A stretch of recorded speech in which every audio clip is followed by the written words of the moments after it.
السلام علیکم ورحمۃ اللہ وبرکاتہ۔ تربیت سیکھو چینل کے دیکھنے اور سننے والوں کو خوش آمدید۔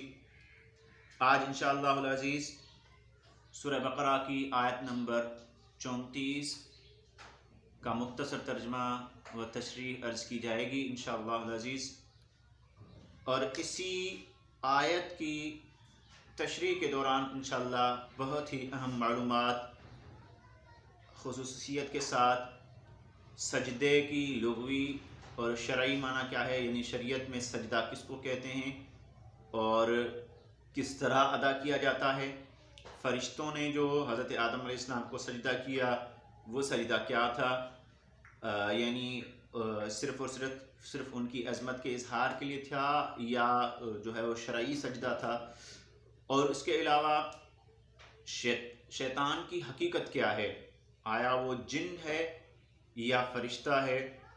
اس کے علاوہ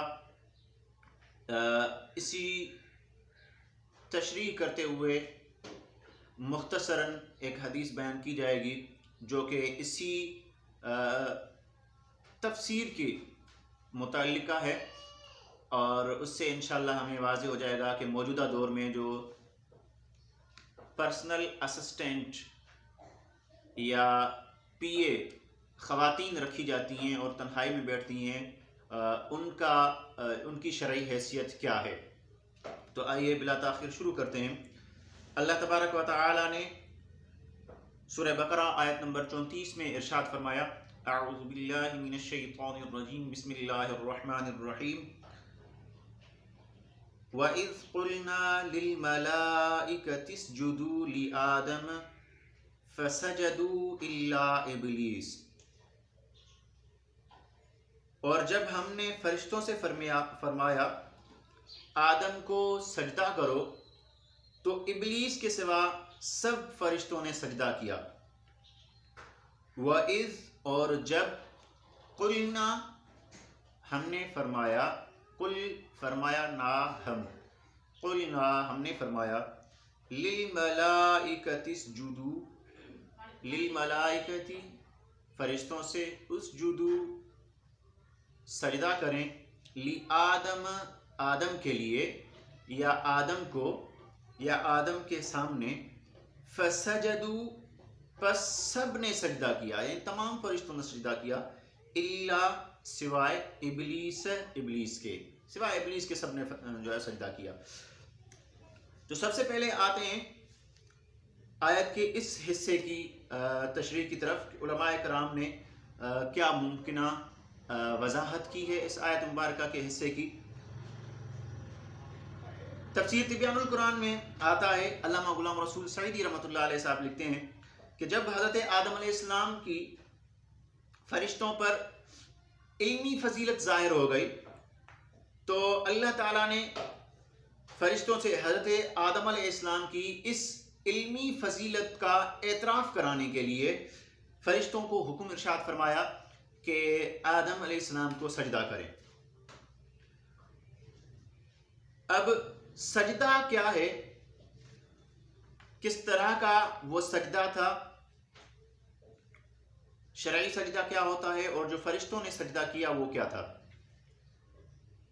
اسی آیت مبارک کی تفسیر میں علامہ غلام رسول سعیدی رحمۃ اللہ علیہ لکھتے ہیں، جلد نمبر 1 ہے اور صفحہ نمبر 340، سجدے کی لغوی معنی میں لکھتے ہیں کہ سجدے کی لغوی معنی ہے سر نیچے کیا اور جھک گیا، جبکہ علامہ راغب اصفہانی لکھتے ہیں کہ سجدے کا معنی ہے تغلل کے ساتھ جھکنا، اور سجدے کو اللہ کی عبادت سے تعبیر کرتے ہیں۔ اب شرعی سجدہ کیا ہے؟ پیشانی کو زمین پر رکھنا، ہاتھوں، گھٹنے یا پیروں میں سے کسی ایک کے زمین پر رکھنے پر موقوف ہے، اس لیے سجدے کا رکن پیشانی، ہاتھوں اور گھٹنوں یا پیروں میں سے کسی ایک کو زمین پر رکھنا ہے۔ سجدے کے ارکان اصل میں کیا ہیں؟ پیشانی، ہاتھ اور گھٹنے یا پیروں میں سے کوئی ایک چیز، یہ زمین پر رکھنا یہ سجدے کے ارکان ہیں. لیکن اب شرعی سجدہ کیا ہے؟ شریعت میں سجدہ کس کو کہتے ہیں، یا سنت کے مطابق جو سجدہ ہوگا وہ سنت سجدہ کیا ہوگا؟ چہرہ، دونوں گھٹنے، دونوں ہاتھ اور دونوں پیر، 7 اعضاء پر سنت کے مطابق سجدہ ہوگا. ویسے سجدہ کیا تھا؟ پیشانی، دونوں ہاتھ اور دونوں گھٹنوں یا پیروں میں سے کوئی ایک چیز بھی اگر آپ نے رکھ دی زمین پر تو سجدہ ہو گیا. لیکن سنت کے مطابق ہمارے نبی صلی اللہ علیہ وآلہ وسلم کی سنت کیا ہے؟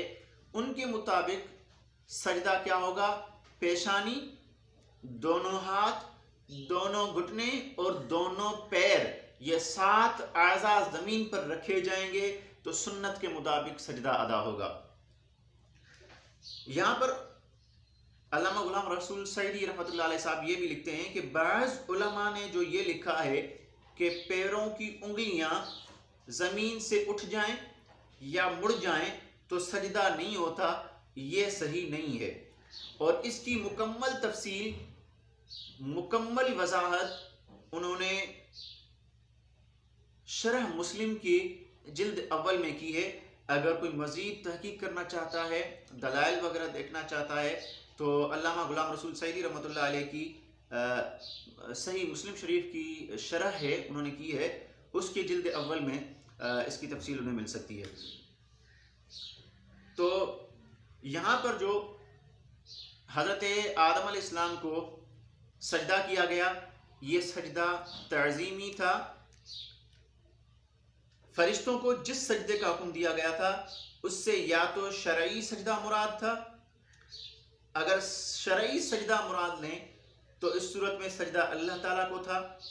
اور حضرت آدم علیہ السلام ان کی عزت افزائی کے لیے، حضرت آدم علیہ السلام کو ان کی عزت افزائی کے لیے قبلہ بنایا گیا تھا. یا پھر یہ لغوی سجدہ تھا، یعنی سجدہ تعظیم، اور فرشتوں کو حضرت آدم علیہ السلام کی تعظیم کے لیے جو ہے وہ سجدہ کرنے کا حکم دیا گیا. جس طرح سے حضرت یوسف علیہ السلام کو ان کے بھائیوں نے جو ہے وہ سجدہ کیا تھا، یہ سجدہ تعظیمی تھا. اب اسی آیت کی تفسیر میں علامہ احمد یار خان نعیمی تفسیر نعیمی میں لکھتے ہیں کہ جب فرشتوں کو یہ حکم ہوا کہ آدم علیہ السلام کو سجدہ کرو تو کیا ہوا؟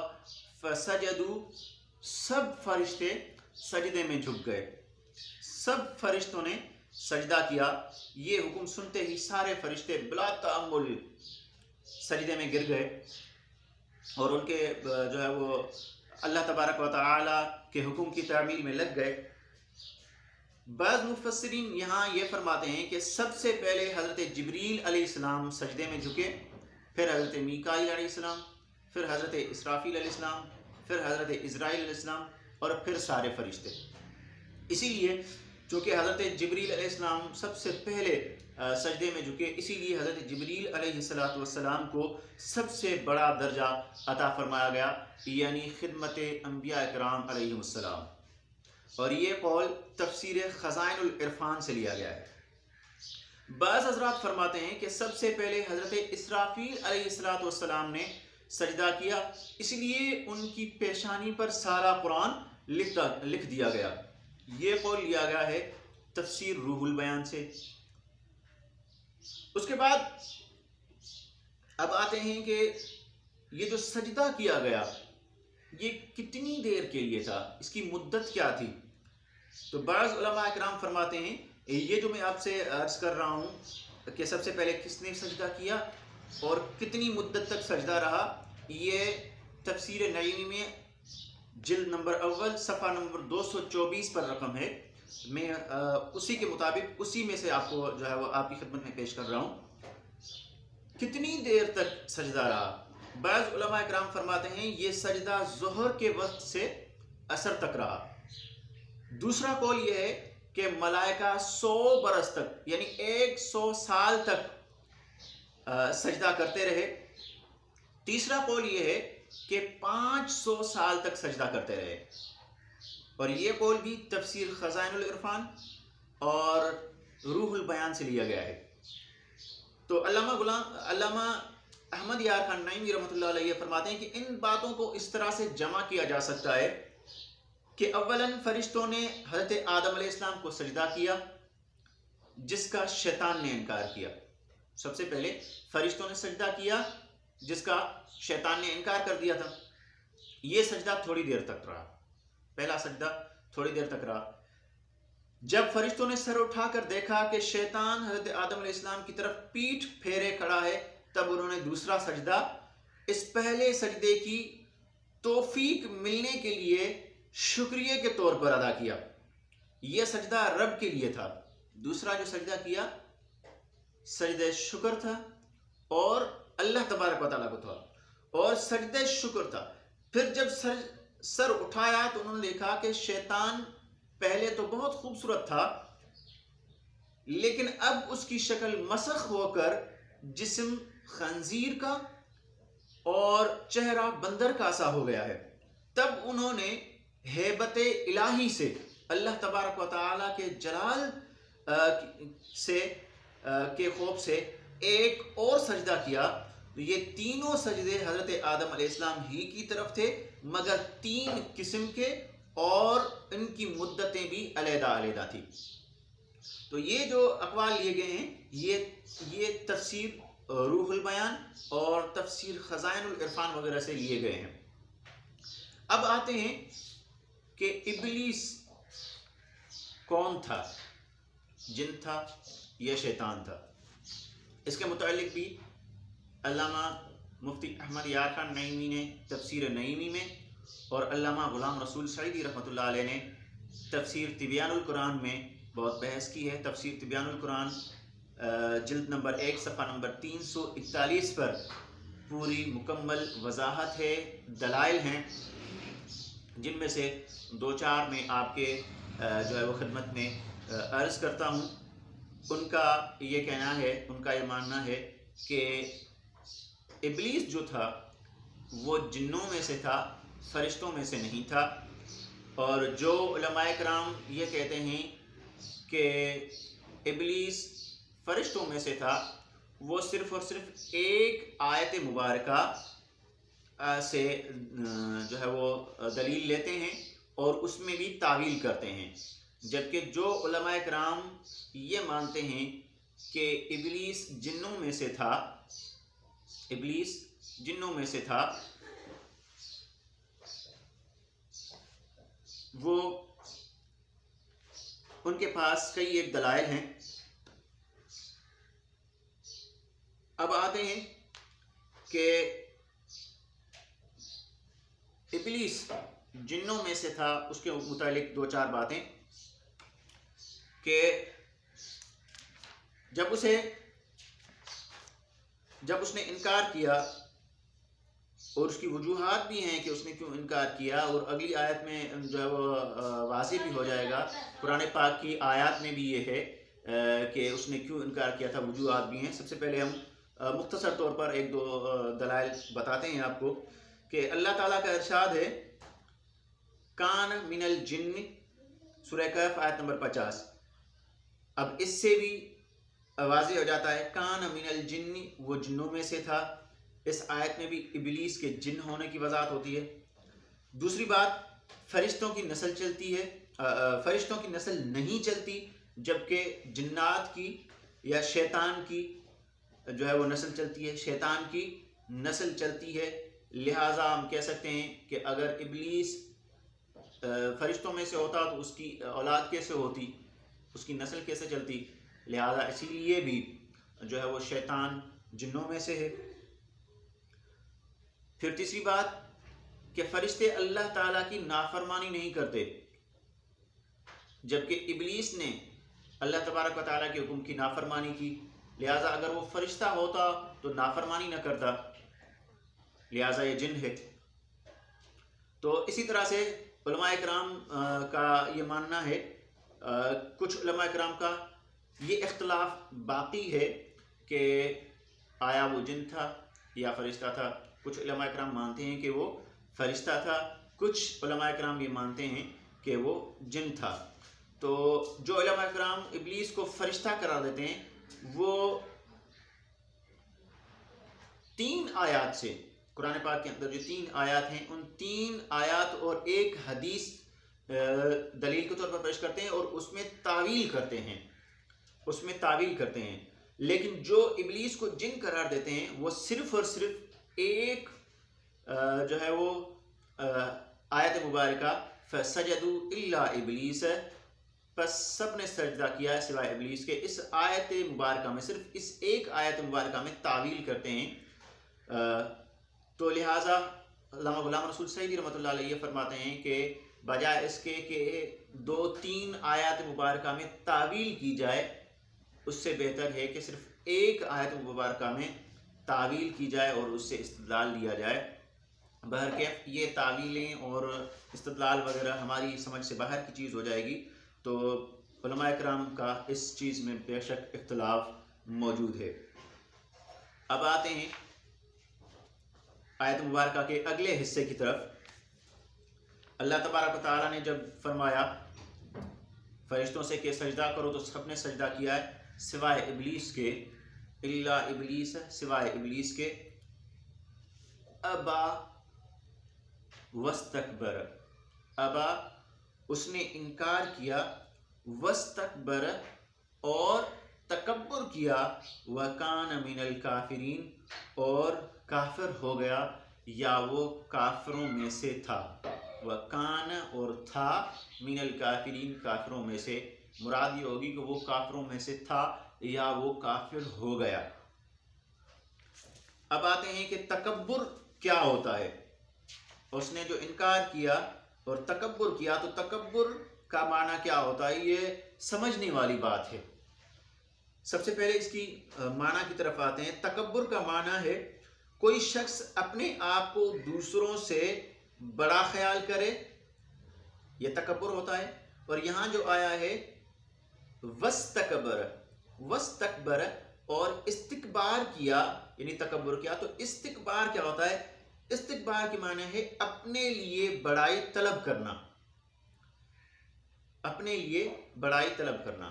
اب اگر ہم یہ کہتے ہیں کہ اپنے آپ کو بڑا سمجھنا یہ تکبر ہے، تو پھر ایک آدمی اچھے جوتے پہنتا ہے، اچھے کپڑے پہنتا ہے، تو پھر ہم یہ سمجھیں کہ آیا یہ تکبر کر رہا ہے یا کوئی اور چیز ہے؟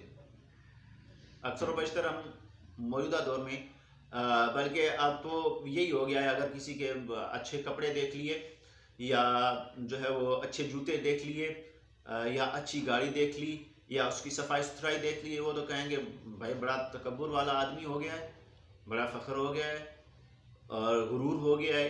تو آیا ہم ایسے آدمی کو یہی کہیں گے کہ یہ تکبر کر رہا ہے یا کوئی اور چیز ہے؟ تو آپ کی خدمت میں ایک حدیث مبارکہ پیش کر رہا ہوں۔ امام مسلم اپنی سند کے ساتھ حضرت عبداللہ بن مسعود رضی اللہ تعالی عنہ سے روایت کرتے ہیں کہ نبی کریم صلی اللہ علیہ وسلم نے فرمایا، جس شخص کے دل میں رائی کے دانے کے برابر بھی تکبر ہو وہ جنت میں نہیں جائے گا۔ تو ایک شخص نے عرض کی، یا رسول اللہ صلی اللہ علیہ وسلم، ایک آدمی یہ پسند کرتا ہے کہ اس کا لباس اچھا ہو، اس کے جوتے اچھے ہوں، تو آپ صلی اللہ علیہ وسلم نے ارشاد فرمایا اللہ تعالیٰ جمیل ہے اور جمال سے محبت کرتا ہے، اللہ تعالیٰ جمیل ہے اور جمال سے محبت کرتا ہے۔ تکبر کا معنی ہے حق کا انکار کرنا اور لوگوں کو حقیر سمجھنا۔ اب انشاءاللہ یہ بات واضح ہو گئی کہ تکبر یہ نہیں ہے کہ آپ کے کپڑے اچھے ہوں، آپ کا گھر اچھا ہو، آپ کے جوتے اچھے ہوں، آپ اچھی چیز پہنے، لیکن کس لیے کہ اللہ تبارک و تعالی خوبصورت ہے، جمیل ہے اور اس خوبصورتی کو پسند فرماتا ہے۔ اس لیے تکبر یہ ہے کہ آپ اپنے سے دوسروں کو کم سمجھیں، دوسروں کو حقیر یعنی کم تر سمجھیں اور خود کو ان سے افضل سمجھیں، یہ تکبر ہے۔ اچھے کپڑے پہننا، خوبصورتی اختیار کرنا، خوبصورت ہونا، یہ جو ہے وہ تکبر نہیں ہے۔ اچھا، اس ضمن میں ہم نے یہ عرض کی تھی ایک بات رہ گئی ہم سے جو کہ شیطان کے متعلق تھی. انشاءاللہ ابھی آپ کے جو ہے وہ گوش گزار کرتے ہیں. یہ شیطان کی جب بات چل رہی تھی تو اسی تفسیر نعیم میں جلد نمبر 1 صفحہ نمبر 245 پر ہے کہ ایک بات شیطان نے حضرت موسیٰ علیہ السلام سے عرض کی کہ آپ تو اللہ کی بارگاہ میں بڑے مقبول ہیں، میری شفاعت فرما دیجئے، میری شفاعت فرما دیجئے، میری سفارش کر دیجئے کہ حق تعالیٰ میری توبہ قبول فرما دے. تو حضرت موسیٰ علیہ السلام نے دعا فرمائی، حکم الہی ہوا کہ آپ کی شفاعت قبول ہوئی اور شیطان کی توبہ قبول ہے، مگر شرط اب بھی وہی ہے. آپ کی شفاعت بھی قبول ہوئی اور شیطان کی توبہ بھی قبول ہے، لیکن شرط وہی پہلے والی ہے کہ حضرت آدم علیہ السلام کی قبر کو سجدہ کرے. تو حضرت موسیٰ علیہ السلام نے شیطان کو خبر دی. اس نے جواب دیا کہ جب میں نے زندہ انسان حضرت آدم علیہ السلام کو سجدہ نہ کیا تو مردے کو کیا سجدہ کروں. مگر اے موسیٰ علیہ السلام، تمہاری شفاعت کا مجھ پر احسان ہے، اس لیے میں آپ کو ایک فائدے کی بات بتاتا ہوں. بے شک بڑے فائدے کی بات ہے. بے شک میں آپ کو ایک فائدے کی بات بتاتا ہوں کہ میں 3 وقتوں میں آدمی کو بہت خراب کرتا ہوں. 3 وقتوں میں آدمی کو بہت خراب کرتا ہوں. ایک غصے کی حالت میں کہ میں غصے کی حالت میں اس وقت میں بجائے خون کے اس کے جسم میں دوڑتا ہوں. خون میں نہیں دوڑتا، اس کے جسم میں دوڑتا ہوں اور جو چاہتا ہوں اس سے کرا لیتا ہوں. دوسرا جہاد کی حالت میں کہ غازی کو گھر بار یاد دلا کر جہاد سے روکتا ہوں. اور تیسرا غیر عورت کے ساتھ تنہائی کی حالت میں، یعنی اگر کوئی نامحرم عورت اور مرد تنہائی میں بیٹھے ہوئے ہیں، اگر مرد اور عورت نامحرم جو ہیں وہ تنہائی میں بیٹھے ہوئے ہیں تو اس تنہائی کی حالت میں اس وقت میں ضرور ان سے بدکاری کروا لیتا ہوں. یہ 3 کیفیات ہیں، یہ 3 موقع ایسے ہیں جو اس نے بتایا کہ میں ان تینوں وقتوں میں انسان سے جو چاہتا ہوں وہ کروا لیتا ہوں. ایک غصے کی حالت میں، دوسرا جہاد کی حالت میں، تیسرا مرد اور عورت کی تنہائی کی حالت میں کہ ان سے تنہائی کی حالت میں ضرور ان سے بدکاری کروا لیتا ہوں. تو اب یہاں میرے ذہن میں ایک بات آئی کہ موجودہ دور میں جو پرسنل اسسٹنٹ خواتین رکھنے کا ایک رواج ہے، ایک رسم چل پڑی ہے، بلکہ یہ تو اب ایک فیشن ہو گیا ہے کہ فیمیل اسسٹنٹ رکھی جاتی ہیں، پرسنل اسسٹنٹ رکھی جاتی ہیں، پرائیویٹ سیکریٹریز رکھی جاتی ہیں اور وہ تنہائی میں جو ہے وہ اپنے افسر کے ساتھ ہوتی ہیں. تو سوچنا چاہیے کہ یہ سراسر شریعت کے خلاف ہے اور ضرور بالضرور شیطان کچھ نہ کچھ ضرور ہم سے برائی کروا لیتا ہے. میں نے اپنے اساتذہ سے یہاں تک سنا اس موضوع پر، ہمارے ایک استاد ہیں، انہوں نے یہ مجھ سے کہا کہ ہمارے نبی صلی اللہ علیہ وسلم نے تنہائی میں سگے بہن بھائی کو بیٹھنے سے بھی منع فرمایا ہے. تنہائی میں سگے بہن بھائی کو بھی بیٹھنے سے منع فرمایا کہ وہ تنہائی میں اکیلے میں نہ بیٹھیں. ہو سکتا ہے شیطان انہیں بہکا دے اور کسی برائی میں مبتلا کر دے. تو یہ احتیاطیں ہیں، ہمیں چاہیے کہ ہم شریعت کے احکامات پر غور ضرور کریں. ضروری نہیں ہے کہ ایسا فوراً ہو جائے، بلکہ اور ضروری یہ بھی نہیں ہے کہ اس حد تک ہو جائے جس حد تک شریعت نے بتایا ہے، لیکن کچھ نہ کچھ ضرور اس پر سوچنا چاہیے کہ اگر شریعت نے یہ کہا ہے تو کبھی نہ کبھی چل کر ضرور اس کا یہی نتیجہ جو شریعت نے بتایا وہ ہمارے سامنے آئے گا۔ تو اللہ تعالیٰ سے دعا ہے کہ اللہ تبارک و تعالی ہمیں دین اسلام کو سیکھنے اور کما حق اس پر عمل کرنے کی توفیق عطا فرمائے، اور ہمارے لیے قرآن پاک کو سیکھنا، سمجھنا، اس پر عمل کرنا اور دین اسلام پر عمل کرنا ہمارے لیے آسان فرمائے، ہمارے لیے، ہمارے بچوں کے لیے آسان فرمائے۔ وما علینا الا البلاغ۔ السلام علیکم ورحمۃ اللہ وبرکاتہ۔